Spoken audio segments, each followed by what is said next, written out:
عملتوا ايه علشان يطلع وحش؟ وبناء على رغبة الجماهير احب اقدم لكم جوائز اسوأ منتجات ل 2025.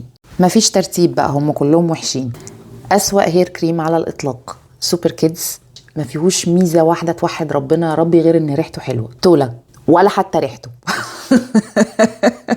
شامبو بوبانا اللي بالارجان اويل ملوش لازمة، يعني مش قادرة حتى اعبر. ضعيف جدا، عادي، اقل من العادي، ولا بينظف ولا بيرطب فروة الراس بجد، ولا له لازمة. بوبانا ليفين كريم ممكن نستخدمه ك لاير كده في الاخر خالص بدل الجل مثلا، بس ترتيبه يعني 5/10 4/10، يعني ممكن نجيب حاجات احسن منه بكتير.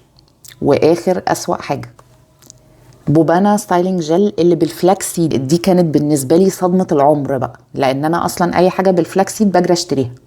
عملتوا ايه علشان يطلع وحش بالرغم ان ناس كتير جدا بتشكر فيه؟ هل انا بنت البطة السوداء مثلا؟ ايه الغلط اللي فيه مش ماشي معايا؟ وحش جدا.